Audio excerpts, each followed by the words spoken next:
Everyone, हमारा आज का टॉपिक है ऑपरेटिंग सिस्टम। ऑपरेटिंग सिस्टम इस टॉपिक में हम जो डिस्कस करने वाले हैं, इंट्रोडक्शन, सर्विसेज एंड टाइप्स। तो अगर ऑपरेटिंग सिस्टम की डेफिनेशन की बात की जाए तो डेफिनेशन है an operating system is a collection of software that manage computer hardware and resources, और we can say the operating system is an act as a interface between the user and the computer hardware.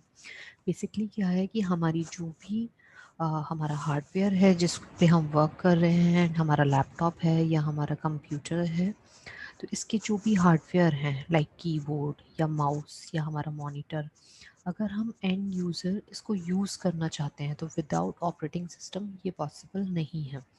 अगर as a user हम इन particular hardware को use करना चाहें तो एक interface की तरह operating system in between work कर रहा है, और वो वर्क कुछ इस तरीके से आपका लाइव हो रहा है। जैसे यहाँ हमारा एक डायग्राम बना हुआ है, ये यूज़र एंड यूज़र पे हम लोग हैं।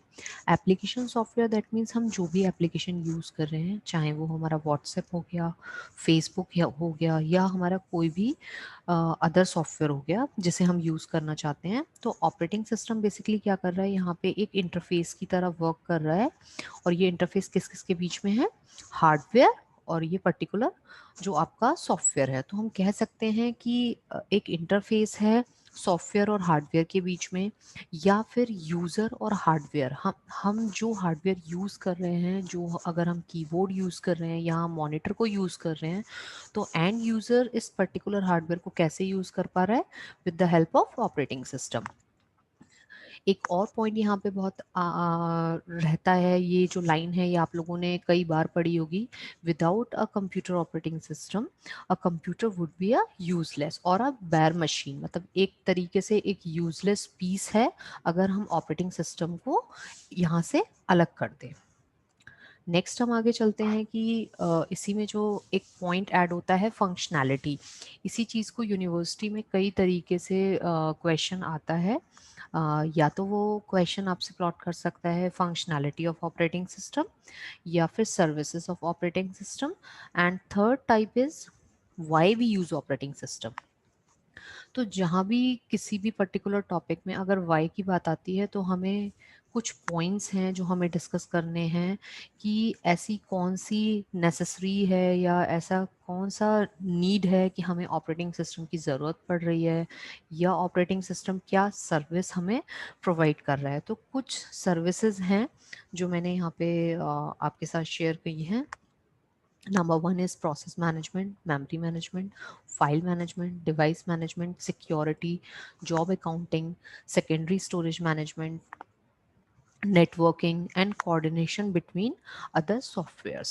तो इन्हें हम एक एक करके, ये जो फंक्शनैलिटीज़ हैं इन्हें हम डिस्कस करते हैं। अगर प्रोसेस मैनेजमेंट की बात की जाए तो हमारा जो ऑपरेटिंग सिस्टम है इसका काम क्या है कि हमारे पास नंबर ऑफ प्रोसेसेस होते हैं जो ऑपरेटिंग सिस्टम के पास एक एक करके बफर में लाई कर रहे हैं। या हम कह सकते हैं कि जो हमारा प्रोसेसर है, जो हमारा सीपीयू है, सीपीयू को अपने टाइम को यूटिलाइज करना होता है, अपने स्पेस को यूटिलाइज करना होता है, और जो भी नंबर ऑफ प्रोग्राम्स या नंबर ऑफ प्रोसेसेस आपके पास बफर में होते हैं उन्हें प्रोसेस मैनेजमेंट के थ्रू ही सिंक्रोनाइज किया जाता है कि किस प्रोसेस को हमें पहले एक्टिव करना है, किस प्रोसेस को हमें स्टॉप करना है, किस प्रोसेस को हमें डीएक्टिवेट करना है।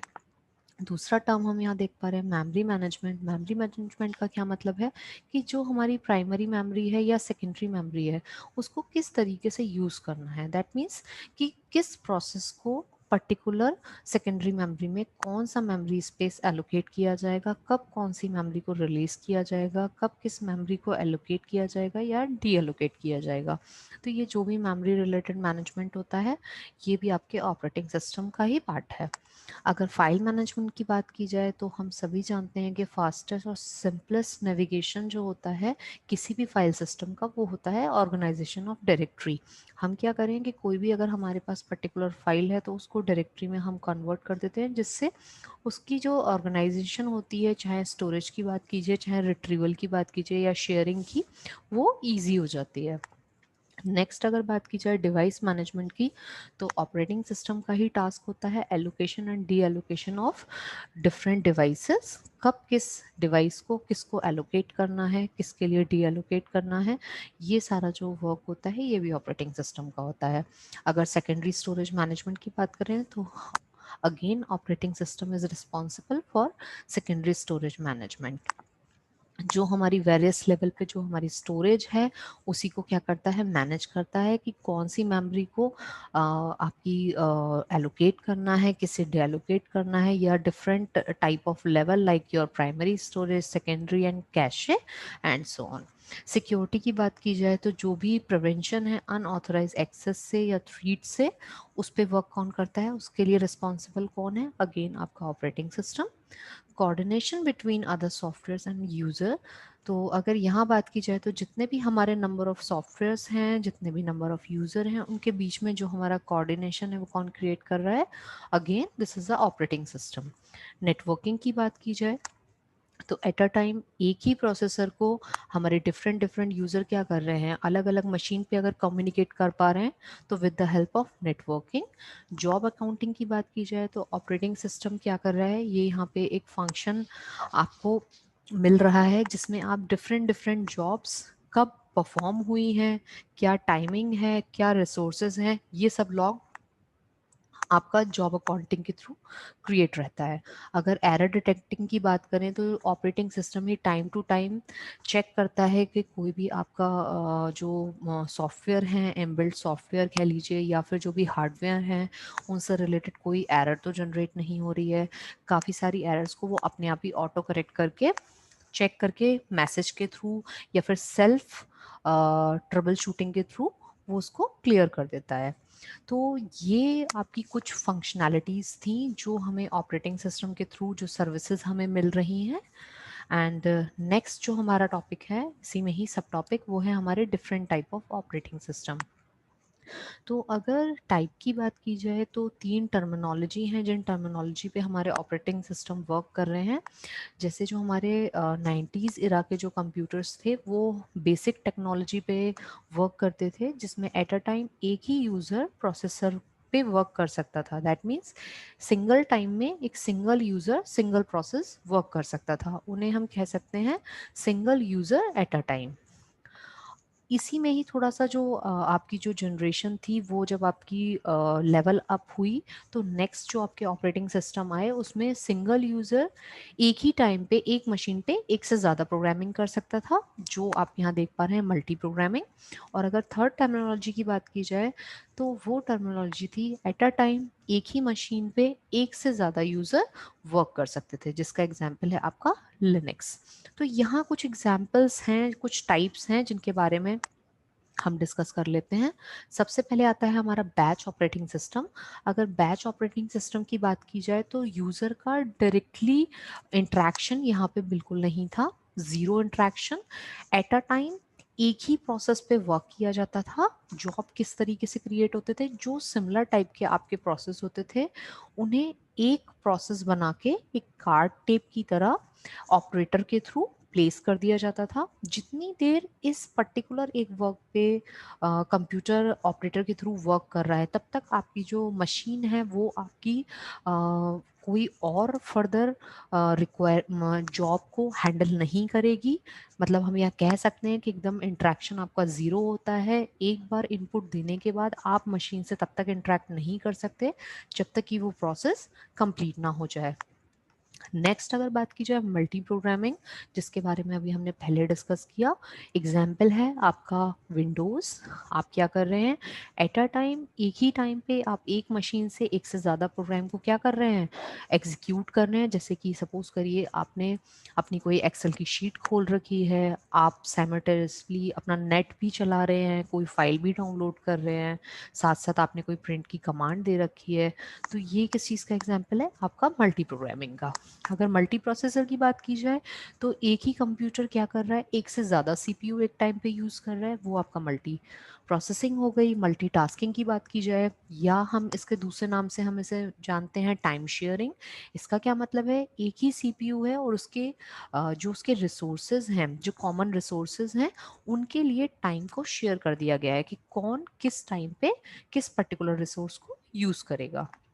मल्टी थ्रेडिंग की बात की जाए तो ये आपका मल्टीटास्किंग का ही एक एक्सटेंशन है या एडवांस वर्जन है। हम इसके लिए एग्जांपल ले सकते हैं, जैसे कि हम लोग कोई चाहे व्हाट्सएप हो गया या चैट मैसेंजर हो गया, आप उसके थ्रू चैटिंग कर रहे हैं और एक कोई पर्टिकुलर आपने कोई कुछ भी आप वर्ड टाइप कर रहे हैं, लाइक गुड मॉर्निंग ही टाइप कर रहे हैं, और आपकी जो डिक्शनरी है, इंग्लिश डिक्शनरी, वो आपकी ऑटो मोड पे है। तो क्या होता है कि हमारे जो फ्रीक्वेंट मैसेज होते हैं वो मैसेज हमें एक लेटर लिखने से ही हमको शो हो जाते हैं। जैसे लाइक अगर हम गुड मॉर्निंग को ही फ्रिक्वेंटली यूज़ कर रहे हैं और हमने जी ओ हमने जैसे टाइप किया, तभी हमें गुड का जो ऑप्शन होता है वो हमें अपवर्ड हमें दिखने लगता है। तो उससे क्या होता है, हमारे लिए ईजी हो जाता है ना। या फिर हमने कोई स्पेलिंग को गलत लिखा और आपने ऑटो करेक्ट ऑन कर रखा है, तो क्या होता है, स्पेलिंग ऑटो करेक्ट आपकी करेक्ट हो जाती है। तो ये आपका एग्जाम्पल है मल्टी थ्रेडिंग का। नेक्स्ट है आपका रियल टाइम ऑपरेटिंग सिस्टम। अगर रियल टाइम ऑपरेटिंग सिस्टम की बात करें तो यहाँ क्या होता है, एक टाइम मैनेजमेंट होता है जिसमें गारंटीड टाइम में आपको जो स्पेसिफिक इनपुट होता है वो आपको देना होता है, या टाइम कंस्ट्रेंट पे वर्क करता है। ये आपका दो टाइप का होता है, सॉफ्ट रियल टाइम और हार्ड रियल टाइम। अगर सॉफ्ट रियल टाइम की बात की जाए तो अगर गारंटीड टाइम पे अगर जो भी प्रोसेस होता है अगर वो नहीं हो पाता है तो कोई बहुत बड़ा डिज़ास्टर नहीं होता। फॉर एग्जांपल जैसे कि वॉशिंग मशीन का बज़र हो गया, वो बज़र किस लिए है कि ठीक है, आपको इलेक्ट्रिसिटी को कट करना है जब वो बज़र होता है, या फिर हमारा मोबाइल का चार्जर है, वहाँ एक बीप होती है कि आपकी जो बैटरी है वो 100% हो चुकी है, आप उसे रिमूव कर दीजिए। ठीक है, अगर हम रिमूव नहीं करते हैं तो ऐसा तो नहीं है कि हमारा मोबाइल ब्लास्ट हो जाता हो। बट अगर हम बात करें हार्ड रियल टाइम की, तो वहाँ जो टाइम होता है, जिस टाइम लिमिट की बात होती है, उसी टाइम लिमिट में हमें फर्दर एक्शन लेना होता है। अदरवाइज किसी बड़े डिजास्टर को हम वहाँ देख सकते हैं, जैसे कि फॉर एग्जांपल आपके जो मिसाइल्स हैं उनका जो टेक ऑफ टाइम है, अगर उसमें स्लाइट ऑफ सेकंड का भी अगर डिफरेंस हो जाएगा तो वहाँ पे आपका एक ग्रेट डिजास्टर क्रिएट हो सकता है। तो this is all about your operating system and services of operating system and different type of operating system. Okay, thank you.